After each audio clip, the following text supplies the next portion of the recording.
இறைவனி நிற்க என்பதற்கு மெய்கண்டா தந்த விளக்கம் என்ன அப்படின்னு போய் பாருங்க. அவர் என்ன உரை கொடுத்திருக்கிறாரு? இறைபணி நிற்க என்பது சூத்திரம். உரை செய்கிறார், இறைபணி வழுவாது நிற்க. இதாங்க உரை. இறைபணி நிற்க என்பது சூத்திரம். அதற்கு உரை என்னன்னு கேட்டா வழுவாது நிற்க. அது என்னையா வழுவாது நிற்க?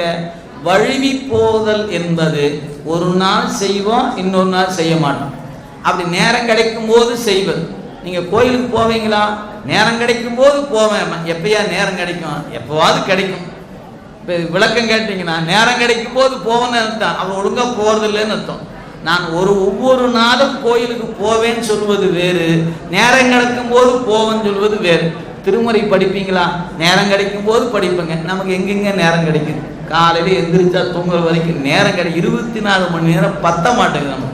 நாம் எங்கே போய் திருமுறை படிக்க போகிறோம்? எனவே நேரம் கிடைக்கும் போது என்று சொல்வதெல்லாம் தப்பித்து கொள்ளக்கூடிய வார்த்தை. இன்னைக்கு அதுக்கு வேற வழி. ஆங்கில எஸ்கேபிசம் அப்படிம்பாங்க. தப்பிச்சுக்கிறதுக்கு என்ன உண்டோ அதை சொல்றது. எஸ்கேப்பாருக்கு என்ன உண்டோ அந்த வார்த்தையை சொல்லி அது தப்பிச்சுக்கிறது. அது ஒரு தனி துறையாகி போச்சு. எக்ஸ்பேசியமா என்ன சொல்றது? எக்ஸேபிசம் அப்படின்னு சொல்வது. அப்படி தப்பித்துக் கொள்வதற்காக பயன்படுத்திக் கொள்ளக்கூடிய வார்த்தையாக இன்னைக்கு பார்க்கிறோம். அப்ப இறைப்பணி செய்தல் என்பது வழுவாது நிற்க வேண்டும். அந்த வழுவாது நிற்பது தாங்க தொண்டருக்குரிய வீரம். நீங்க வீரம் என்பது என்னன்னு கேட்டா வழுவாது நிற்றதான் வீரம். நீங்க எதை கொள்கையாக கொள்கிறீர்களோ அதிலிருந்து வழுவி போகக்கூடாது. யாருக்காகவும் எந்த சூழலிலும் நமக்கு வாழ்க்கையில் மாற்றங்கள் ஏற்படும். நம்முடைய இருக்கக்கூடிய பொருளாதார நிலை, வீட்டு சூழல், இவையெல்லாம் நிறைமாற்றத்துக்கு உட்பட்டவை தான்.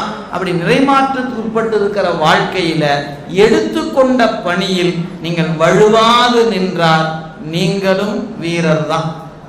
இங்க வீரம் என்பது கொண்ட கொள்கையில் வழுவாது நிற்பது தான் வீரம் என்று பேசப்படுகிறதே அன்றி, அல்லது நாம் நேரத்துக்கு ஏற்ப சூழலுக்கு ஏற்ப இன்னைக்கு கொஞ்சம் விதிவிலக்கு கொடுத்து விடலாம் என்று கருதுவது வீரம் அல்ல. நம்முடைய சட்டமன்ற உறுப்பினர் பேசும்போது திருநீறு என்பது நம்முடைய அடையாளம்.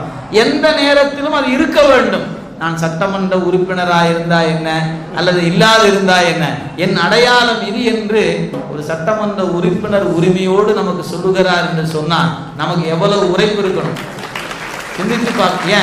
இது என்னுடைய அடையாளம் என்பதை நாம் தொலைத்து விடக்கூடாது. என்னோடு இருப்பது இந்த அடையாளம். எனவே இதை யாருக்காகவும் எந்த சூழலிலும் நான் விட்டுவிட மாட்டேன் என்று நின்றால் இது வீரம்.